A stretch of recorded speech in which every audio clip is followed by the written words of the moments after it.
Hello guys, welcome to our channel. இப்போ நம்ம பார்க்க போகிறது, இந்த வீடியோ யார் ஸ்பான்சர் பண்ணுறாங்கன்னா ஜென் ரிவ்யூஸ்.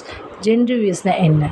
ஜென் ரிவ்யூஸ்னால் நம்ம வந்துட்டு எந்த ஒரு ப்ராடக்ட் நம்ம ஆன்லைனில் பை பண்ணுறதா இருந்தாலும் நம்ம ஜென் ரிவ்யூஸில் போய் ரிவ்யூஸ் பார்த்துட்டு நம்ம பை பண்ணும்போது நமக்கு வந்துட்டு கொஞ்சம் சேஃபாக இருக்கும். ஸோ ஜென் ரிவ்யூஸை நீங்கள் ட்ரை பண்ணி பாருங்கள். இப்போ நம்ம டாபிக்குள்ளே போகலாம் வாங்க.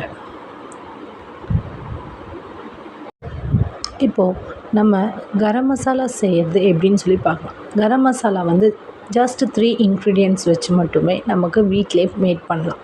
நம்ம பேக்கெட்டில் வாங்கி ஸ்டோர் பண்ணுற கரம் மசாலா அவாய்ட் பண்ணிவிட்டு நம்ம வந்துட்டு இந்த மாதிரி வீட்டிலே ஜஸ்ட் 3 இன்க்ரீடியன்ட்ஸ் போட்டு நீங்கள் மேக் பண்ணி ட்ரை பண்ணி பாருங்கள். அதுக்கு ஃபஸ்ட்டு தேவையான பொருள் பட்டை.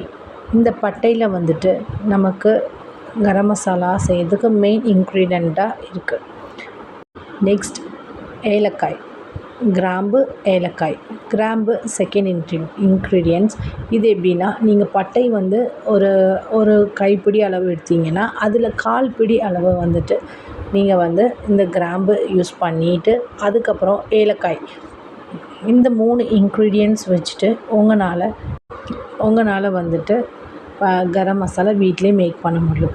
இந்த பட்டை, கிராம்பு, ஏலக்காய் இந்த 3 இன்க்ரீடியன்ட் வச்சு எப்படி பண்ணலான்னா, ஃபஸ்ட்டு பட்டை வந்துட்டு ஒரு கைப்பிடி அளவு நீங்கள் எடுத்துட்டிங்கன்னா அதில் வந்துட்டு கொஞ்சமாக 1/4 பிடி அளவுக்கு ஏலக்காவும் 1/4 பிடி அளவுக்கு கிராம்பும் ஆட் பண்ணிக்கோங்க.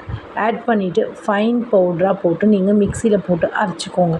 அரைச்சதுக்கப்புறம் உங்களுக்கு இந்த மாதிரி நல்ல ஃபைன் பவுடராக உங்களுக்கு கரம் மசாலா கிடைக்கும். இந்த கரம் மசாலா நீங்கள் எதுக்கெல்லாம் யூஸ் பண்ணலான்னா, பிரியாணிலேருந்து என்ன ஒரு இன்க்ரீடியன்ட்ஸ் நீங்கள் வந்து சிக்கன் யூஸ் பண்ணியோ இல்லை மட்டன் யூஸ் பண்ணி என்ன யூஸ் பண்ணி நீங்கள் பண்ணாலுமே இந்த கரம் மசாலா யூஸ் பண்ணி பண்ணும்போது உங்களுக்கு ஹோம்மேட் அரோமா கிடைக்கும்.